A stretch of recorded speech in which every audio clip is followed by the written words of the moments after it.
गोविंद शिल्प घेऊन येत आहे एकूण 80 ट्विन बंगलोचा भव्य दिव्य पंढरपुरातील एकमेव प्रकल्प। आमच्या प्रकल्पाची वैशिष्ट्ये मनाला शांती देणारं महादेवाचं मंदिर, मुख्य रस्ता सुमारे 30 फुटांचा, अंतर्गत रस्ता सुमारे 20 फुटांचा, ग्रामपंचायत योजनेचा प्रत्येक बंगलोजला स्वतंत्र नळ, सांडपाण्याची सुरक्षित विल्हेवाट, सर्व टाइल्स ग्लॉसी आणि नामांकित कंपनीच्या, सर्व स्टेअर, खिडक्या, चौकटी सुपर ब्लॅक ग्रेनाइट, दोन्ही अटॅच बाथरूम पूर्णपणे टाइल्स, पंतप्रधान हर घर नळ योजना पूर्णत्वाकडे, बाथरूम, बेसिन, किचन, सीपू फिटिंग्स हे जगवार कंपनीचे, स्टील वर्क पूर्णपणे जिंदाल कंपनीचे, 1000 लिटर पाण्याची टाकी, 150 लिटर सोलर वॉटर हीटर सोबत वॉटर प्युरिफायर, प्रत्येक बंगलोजला स्वतंत्र पार्किंग, दर्शनीय भाग पूर्णपणे डॅटो टाइल्स, टाटा प्रवेश कंपनीचे आकर्षक भक्कम दरवाजा, फुटी उंचीचे सुरक्षित कंपाऊंड। मग विचार काय करताय? गोविंद शिल्प, पत्ता गट नंबर 95, हॉटेल अंगण शेजारी, टाकळी रोड, पंढरपूर। ताज्या घडामोडी पाहण्यासाठी आमच्या YouTube चॅनलवरील PVR म्हणजेच पंढरी वार्ता या न्यूजला सबस्क्राइब करा आणि शेजारील बेल आयकॉनवर क्लिक करा।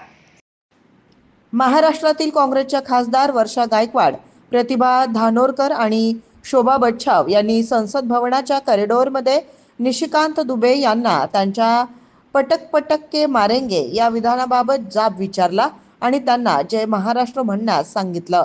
तेव्हा ते पूर्णपणे गोंधळून गेले होते आणि त्यांनी तिथून काढता पाय घेतला। मनसे प्रमुख राज ठाकरे यांनी महाराष्ट्रात घेतलेल्या हिंदी सक्तीच्या विरोधात आक्रमक भूमिका घेतल्यानंतर भाजपचे उत्तर भारतीय खासदार निशिकांत दुबे यांनी अनेक वादग्रस्त विधाने केली होती। त्याचा जाब संसद भवनाच्या आवारात या महिला खासदारांनी दुबे यांना विचारला। खरं तर राज्यातील पुरुष खासदारांनी या तिन्ही महिलांना पाठिंबा द्यायला हवा होता।